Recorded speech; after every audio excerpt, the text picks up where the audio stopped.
wabarakatuh. Selamat pagi anak-anak, bagaimana kabar kalian hari ini? Semoga kalian semua dalam keadaan sehat walafiat dan tanpa ada halangan apapun. Amin. Baik anak-anak, marilah kita berdoa bersama. Berdoa dimulai. Amin. Untuk selanjutnya, Ibu absen dulu ya. Apakah hari ini ada yang tidak hadir? Hadir semua? Alhamdulillah hadir semua. Nah, baik anak-anak, langsung saja pada pertemuan hari ini kita akan belajar mengenai materi yang ada di kelas 5 semester 1 mata pelajaran Akidah Akhlak. Nah, tujuan pembelajaran kita pada pagi hari ini adalah yang pertama, siswa dapat mengetahui kalimat thayyibah atau halqolah. Yang kedua, asmaul husna atau al-qawi dan al-qayyum. Nah, yang ketiga, iman kepada hari akhir atau kiamat. Nah, yang keempat, ada bertamu. Yang kelima, sikap teguh, pendirian, dermawan, dan tawakal dalam kisah Nabi Ibrahim alaihissalam. Langsung saja Ibu akan menjelaskan materi kita pada pagi hari ini. Dan kalian akan menyimak dan mencatat hasil pembelajaran kalian terhadap penjelasan yang telah Ibu sampaikan, yang nantinya di akhir pembelajaran nanti Ibu akan berikan kalian tugas agar Ibu bisa melihat seberapa paham kalian menguasai materi pada pertemuan kali ini. Nah, apakah kalian mengerti anak-anak? Bisa dimahami? Bisa, alhamdulillah. Nah, langsung saja ya anak-anak. Materi kita yang pertama adalah mengenal kalimat thayyibah dan hauqolah. Nah, kalimat thayyibah artinya apa? Ada yang tahu? Ya, benar sekali. Ibu jelaskan ya. Kalimat thayyibah artinya kalimat atau ucapan yang baik dalam kehidupan sehari-hari. Kita sebagai seorang Islam harus membiasakan mengucapkan perkataan yang baik dan yang bermanfaat. Nah, apabila tidak bisa berkata baik, hendaknya kita diam. Yang berisi sanjungan dan pujian terhadap keagungan Allah SWT. Balasan kebaikan pasti diperoleh bagi seorang hamba yang mau mengamalkan kalimat thayyibah dalam kehidupan sehari-harinya. Baik itu balasan yang secara langsung diterima di dunia dengan disukai oleh lingkungan sekitar maupun kelak di akhirat dengan kebahagiaan dan kenikmatan yang abadi. Nah, salah satu kalimat thayyibah hauqolah, ada yang tahu apa itu? Ya, benar sekali. Kalimat hauqolah itu la haula wala quwata illa billah, yang artinya tidak ada daya dan upaya atas kekuatan kecuali dengan pertolongan Allah Subhanahu wa taala yang maha tinggi dan maha agung. Nah, kalimat tersebut mengajarkan kepada kita bahwa dalam menjalani kehidupan ini kita memohon pada Allah Subhanahu wa taala untuk selalu diberikan kemampuan dan kekuatan untuk melakukan segala aktivitas yang tentunya harus bernilai ibadah. Nah, ketika kita menggantungkan harapan hanya kepada Allah Subhanahu wa taala, maka tidak ada yang tidak mungkin atas kehendaknya. Nah, seberat apapun hidup yang kita jalani, hendaknya selalu bersikap optimis dan tidak putus asa, karena yakin bahwa Allah Subhanahu wa taala itu akan menolong kita. Nah, yang pertama yaitu mengucapkan kalimat hauqolah. Nah, Allah Subhanahu wa taala melalui Rasul sallallahu alaihi wasallam telah mengajarkan manusia untuk bertakwa, berakhlak mulia dan tercermin melalui ucapan dan perbuatan yang baik. Nah, ucapan yang baik disebut kalimat thayyibah. Banyak kalimat thayyibah yang bisa kita amalkan, diantaranya adalah hauqolah. Nah, kita yakin akan datangnya pertolongan Allah SWT dengan munculnya kekuatan dalam diri kita setelah membaca hauqolah. Nah, sehingga setiap masalah yang kita hadapi dapat terselesaikan dengan baik. Nah, dalam sebuah kisah telah diriwayatkan bahwa Hubaib bin Salamah sangat senang berperang saling mengucapkan la haula wala quwata illa billah. Jika kita menghadapi kesulitan, ucapkanlah kalimat hauqolah dengan penuh harapan kepada Allah Subhanahu wa taala. Nah, dan yakin suatu harapan itu kepada Allah SWT, dan yakin suatu saat harapan kita akan dipenuhi oleh Allah SWT. Nah, yang kedua yaitu mengenai waktu mengucapkan kalimat thayyibah, hauqalah. Nah, pengucapan kalimat thayyibah disesuaikan dengan situasi dan kondisi suatu peristiwa yang dialami oleh seseorang. Waktu yang tepat untuk mengucapkan kalimat thayyibah hauqalah adalah yang pertama, apabila mendapatkan beban berat atau mengalami berbagai kesulitan dalam hidup, ini seperti tertimpa penyakit dan terkena musibah banjir. Nah, kita harus membiasakan untuk mengucapkan kalimat thayyibah atau hauqalah bila kita mendapatkan musibah atau beban yang berat. Nah, yang kedua yaitu ketika mendengar seruan azan. Nah, orang yang mendengar seruan azan disunahkan untuk menjawabnya dengan cara menirukan kalimat muazin, kecuali ketika sampai pada lafal hayya 'alal shalah dan hayya 'alal falah. Bila muazin mengumandangkan dua kalimat tersebut, maka kita menjawabnya dengan kalimat hauqalah. Nah, yang ketiga adalah ketika meminta pertolongan kepada Allah SWT dengan berzikir yang agung tersebut merupakan kalimat isti'anah atau memohon pertolongan, sehingga sangat dianjurkan membaca kalimat thayyibah hauqalah saat ingin meminta pertolongan kepada Allah SWT. Nah, selanjutnya adalah hikmah mengucapkan kalimat thayyibah. Apa sih hikmahnya itu? Nah, hikmahnya itu sangat banyak sekali. Banyak keistimewaan atau hikmah dengan membiasakan mengucapkan kalimat thayyibah hauqalah. Nah, contohnya saja, yang pertama untuk menghapus dosa. Nah, sebesar apapun dosa seseorang akan mendapat ampunan dari Allah SWT dengan mengucapkan kalimat thayyibah. Nah, yang kedua merupakan salah satu amal soleh yang berpahala abadi.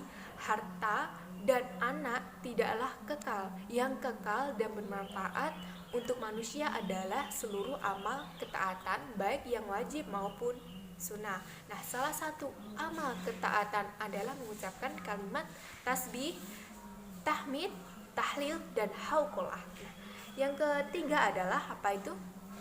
Yaitu sebagai harta penyimpanan di surga kita kelak. Nah, kalimat thayyibah atau hauqalah manfaatnya adalah dapat kita rasakan kelak di akhirat kelak, ya. Yang keempat adalah menghilangkan kesusahan. Yang kelima yaitu mempercepat datangnya rezeki. Yang keenam merupakan tanaman di surga. Yang ketujuh termasuk salah satu pintu surga. Nah, yang kedua yaitu mengenai Allah SWT melalui Asmaul Husna, Al-Qawi dan Al-Qayyum. Nah, yang pertama mengenal sifat Al-Qawi, yaitu artinya maha perkasa. Nah, pengertian dari Al-Qawi yaitu Al-Qawi bisa juga berarti pemilik kekuatan yang tidak akan mengalami kelemahan selamanya. Nah, keperkasaan Allah SWT adalah abadi. Nah, dengan kekuatannya Allah SWT telah menciptakan bumi dan langit yang tidak bisa dilakukan oleh siapapun kecuali Allah SWT. Dengan kekuatan yang maha dahsyat, Allah SWT akan memusnahkan kezaliman dan memberikan azab bagi orang-orang kafir. Nah, bukti bahwa Allah SWT itu bersifat Al-Qawi adalah adanya alam semesta dan segala isinya, adanya planet di luar angkasa, adanya pergantian siang dan malam, serta kekuatan yang dimiliki oleh manusia juga makhluk lainnya. Nah, kekuatan yang dimiliki oleh manusia atau makhluk lainnya bersumber dari kekuatan Allah SWT. Nah, maka manusia tidak pantas untuk mensombongkan dirinya kecuali dia mempunyai kekuasaan. Adanya cara meneladani sifat Al-Qawi adalah harus kuat fisik dan mental, terutama dalam menghadapi ujian atau cobaan dari Allah SWT. Nah, banyak orang yang ingin menjadi kuat, setiap hari latihan fisik agar bisa menjadi kuat. Nah, mereka bangga jika disebut orang kuat. Namun sekuat-kuatnya manusia tidak ada yang melebihi kekuatan Allah SWT. Nah, tidak ada yang melebihi kekuatan Allah SWT yang maha kuat. Nah, kita belajar mengenai hikmah mengimani Al-Qawi. Apa saja sih hikmah mengimani Al-Qawi itu? Nah, yang pertama, meyakini dengan sepenuh hati bahwa Allah SWT itu sumber kekuatan. Yang kedua, memperkuat iman dan takwa kita kepada Allah SWT. Yang ketiga, kita harus menjadi seorang mukmin yang kuat. Nah, tidak hanya kuat secara fisik saja, tetapi kuat secara mental sehingga kita dapat menjaga keimanan kita kepada Allah SWT. Dan yang keempat adalah melatih kita untuk selalu memberi bantuan kepada orang yang lemah. Nah, yaitu yang kedua, yaitu mengenal sifat Allah SWT, yaitu Al-Qayyum. Apa artinya Al-Qayyum? Yaitu maha mandiri. Nah, kita belajar mengenai pengertian Al-Qayyum dulu ya. Al-Qayyum atau yang maha mandiri adalah salah satu dari Asmaul Husna yang 90 Asmaul Husna 99. Nah, Al-Qayyum memiliki dua makna. Yang pertama, Allah SWT yang maha mandiri atau yang berdiri sendiri.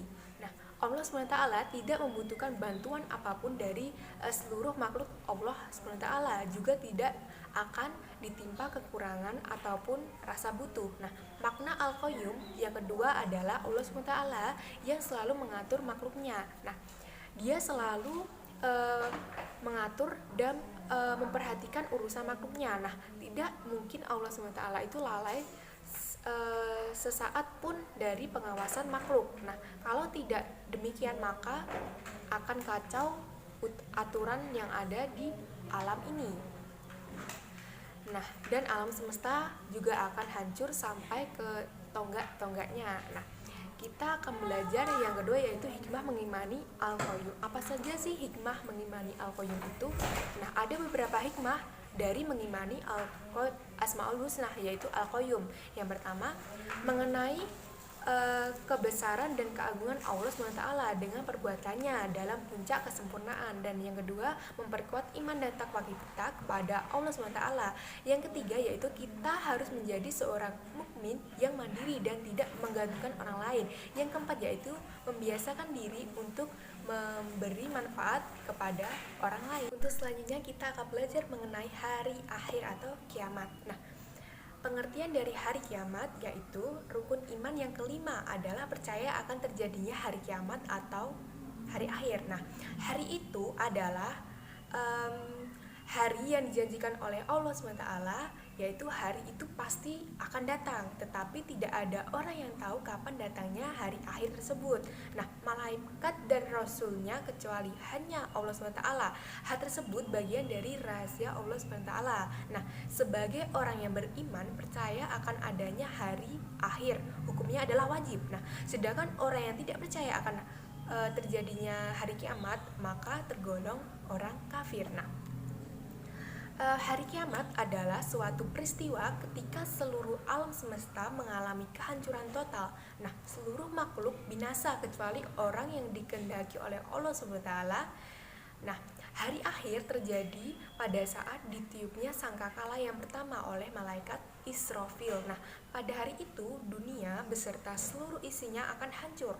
Nah, masing-masing planet sudah tidak berjalan sesuai rotasinya sehingga terjadinya tabrakan antar planet lainnya. Nah, semua makhluk hidup pada hari itu akan binasa termasuk manusia. Nah, ada yang tahu nama-nama hari akhir? Ibu akan sebutkan ya nama-nama hari akhir, yaitu yang pertama Yaumul Qiyamah, artinya yaitu hari dihancurkannya bumi dan seluruh isinya. Yang kedua Yaumul Zalzalah, yaitu hari kegoncangan atau keruntuhan. Yang ketiga Yaumul Ba'ats, yaitu hari kebangkitannya manusia dari kubur. Yang keempat Yaumul Mahsyar, yaitu hari dikumpulkannya manusia di padang mahsyar. Yang kelima Yaumul Hisab, yaitu hari perhitungan seluruh amal perbuatan manusia di bumi, di dunia. Nah, yang keenam ada yang tahu? Yang keenam adalah Yaumul Mizan, yaitu hari pertimbangan amal. Yang ketujuh yaitu Yaumul Jaza, yaitu hari pembalasan amal baik dan amal buruk. Nah, yang kedelapan adalah Yaumul Waid, yaitu hari terlaksanakan ancaman.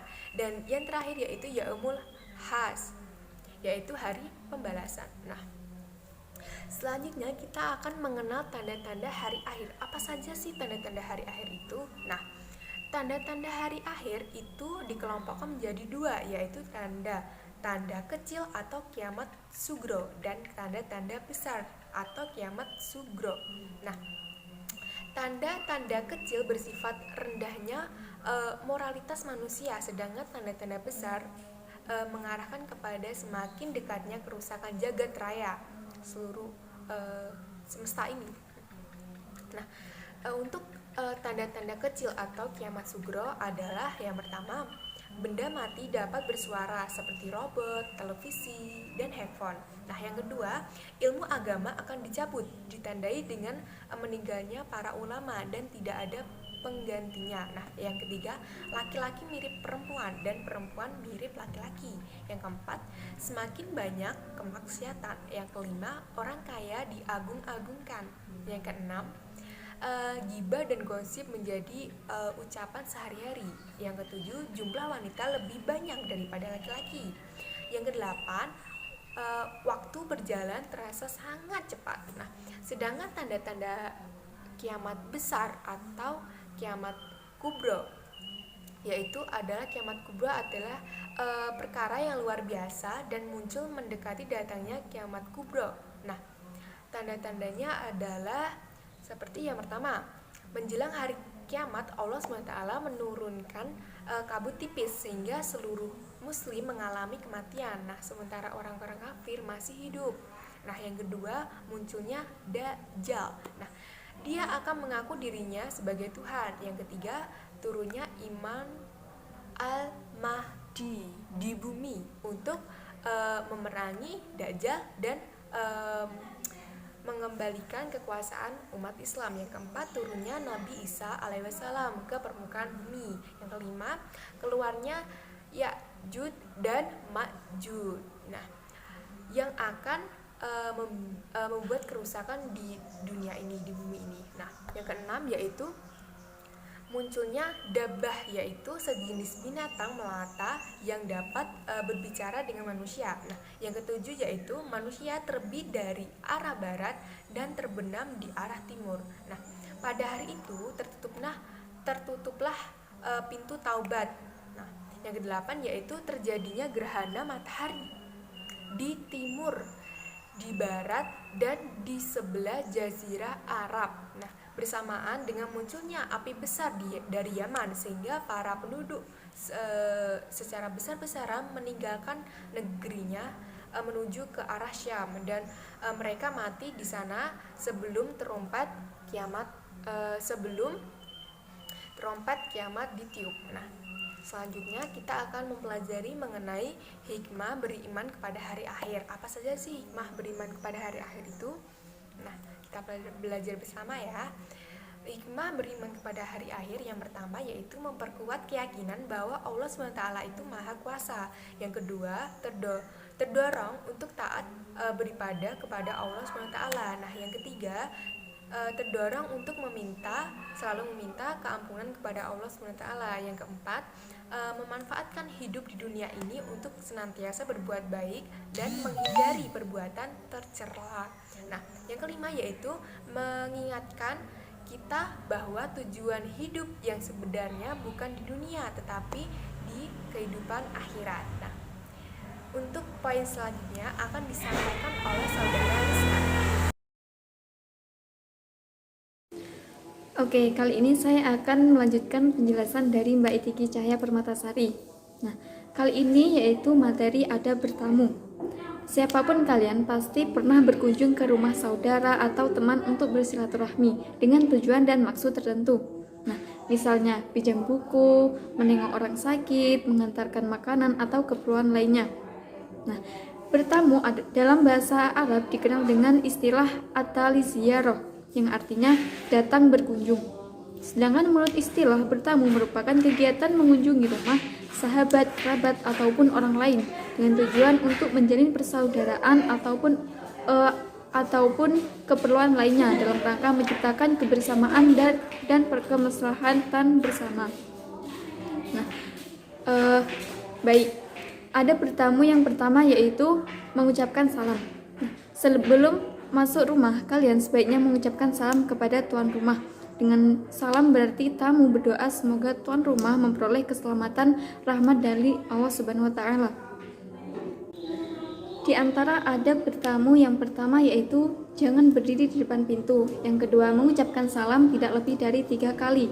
Yang ketiga, meminta izin masuk dan tunggu hingga diperbolehkan masuk. Dan kemudian bersalaman.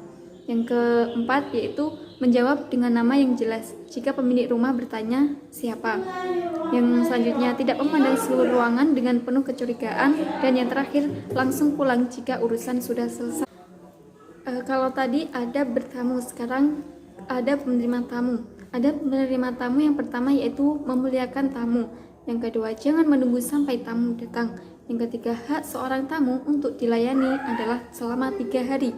Yang keempat adalah jangan sekali-kali menyusahkan tamu.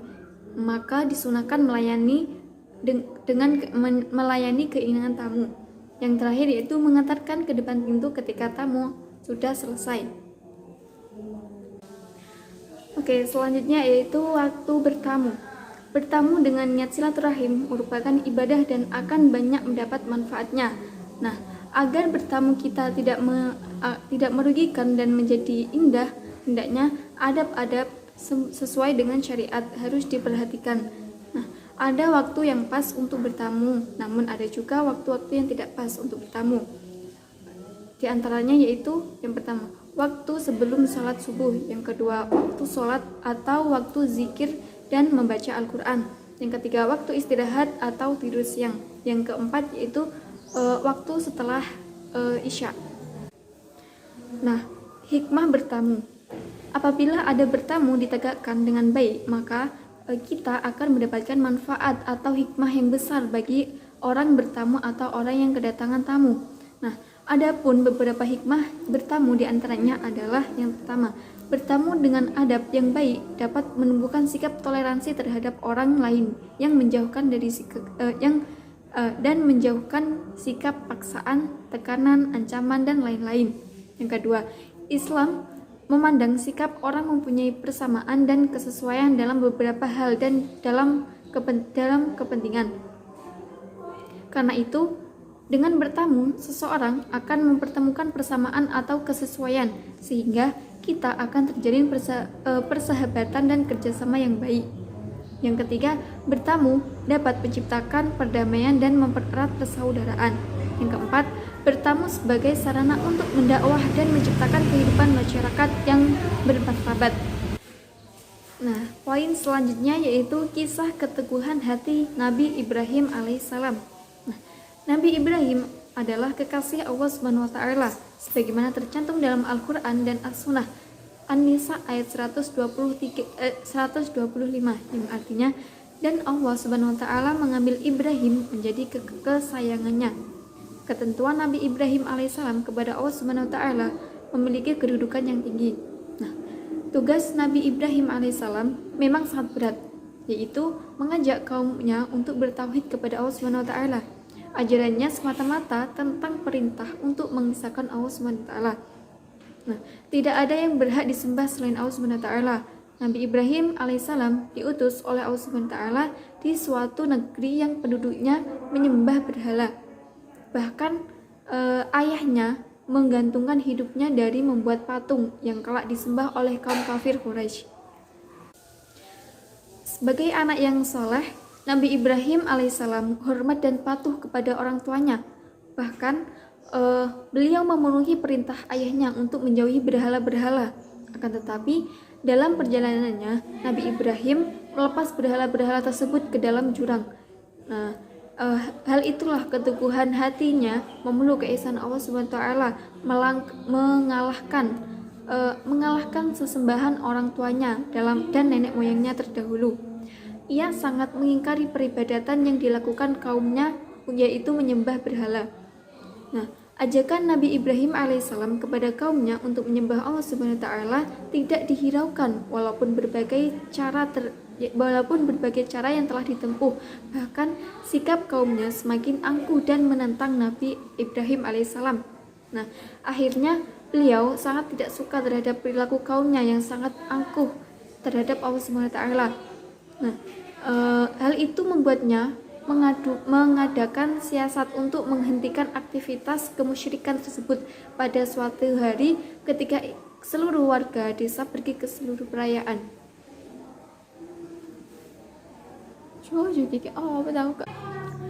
Akhirnya disitulah terjadi perdebatan antara Nabi Ibrahim alaihissalam dengan Raja Namrud, yakni raja yang amat congkak, alim, bahkan mengaku sebagai Tuhan. Tidak hanya semena-mena terhadap masyarakat, hanya berpikir kepentingan dunia. Nabi Ibrahim alaihissalam menyeru kepada Namrud untuk mengisahkan Allah SWT. Namun raja tersebut bersikeras mengaku sebagai Tuhan. Nabi Ibrahim alaihissalam menegaskan, Tuhanku adalah yang menghidupkan dan mematikan. Nah, Namrud berkata, saya dapat menghidupkan dan mematikan. Kemudian Nabi Ibrahim alaihissalam menentang Raja Namrud, sesungguhnya Allah Subhanahu wa taala telah menerbitkan matahari dari timur, maka terbitkanlah matahari dari barat, hai Namrud. Nah, mendengar ucapan Nabi Ibrahim tersebut, Namrud hanya terdiam dan tidak dapat menjawab dan tidak mampu berkata apapun. Nah, Namrud tetap tidak mau mengikuti Nabi Ibrahim alaihissalam untuk menyembah Allah Subhanahu wa taala, sehingga Allah Subhanahu wa taala telah mendatangkan azab dan yang pedih bagi dirinya dan pasukannya. Nah, keteguhan hati Nabi Ibrahim alaihissalam kepada Allah Subhanahu wa taala patut kita contoh. Hatinya tidak goyah walaupun api yang menyala-nyala di hadapannya disiapkan untuk membakarnya.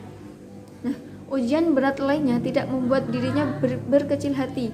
Semua diserahkan kepada Allah Subhanahu wa taala. Sesungguhnya Allah Subhanahu wa taala telah menjadikan Nabi Ibrahim sebagai Khalilullah, sebagai kekasih Allah Subhanahu wa taala yang sangat patuh pada setiap perintahnya.